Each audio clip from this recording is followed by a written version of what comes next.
ဒီကိစ္စလေးခြေကျသွားရင်ဟိုကိစ္စလေးအေးဆေးသွားတဲ့အခါလေ့ကျင့်ခန်းစလုပ်မယ်စသဖြင့်ခဏခဏပြောနေမိလားမိတ်ဆွေ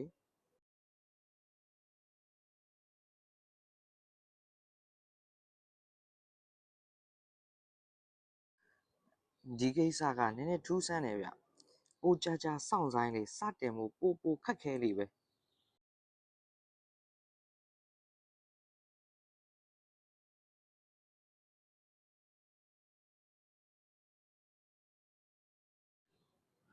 လူအုပ်ကြီးအများစုထင်နေတာတစ်ခုရှိတယ်အဲ့ဒါဘာလဲဆိုတော့အလေးချင်းတစ်ခုစတင်မှုအတွက်သူတို့မှာအချိန်အပို energy အပိုဒါမှမဟုတ်အစရအဆင်သင့်ဖြစ်နေစေတဲ့အခြေအနေတွေလိုအပ်တယ်ဆိုပြီးတော့ပေါ့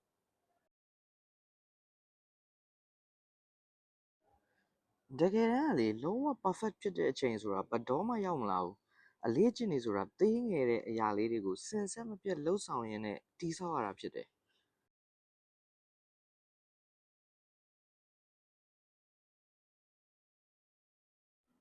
စချင်းမှာတစ်နေ့ကို10မိနစ်လောက်ပဲပေးရုံနဲ့မိတ်ဆွေက fitness habits တွေကိုစတင်တိဆောက်နိုင်တယ်အဲ့ဒီကမှတစ်ဆင့်အရှိန်အဟုန်ကိုဖန်တီးရမှာဖြစ်တယ်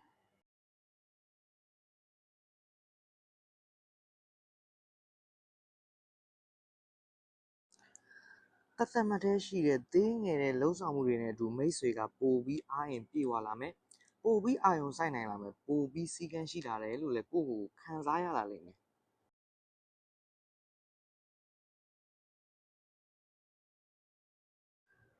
သိပ်မကြာခင်မှာပဲဒီ fitness habits လေးတွေမရှိဘဲမနေနိုင်တော့တဲ့နေထိုင်မှုပုံစံတစ်ခုအဖြစ်ကိုယ်တိုင်တောင်သတိမထားမိပဲပြောင်းလဲသွားလိမ့်မယ်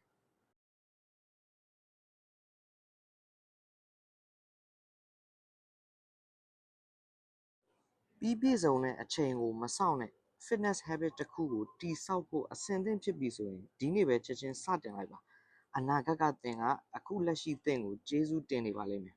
ကျွန်တော်ပြောတာကိုယုံပါ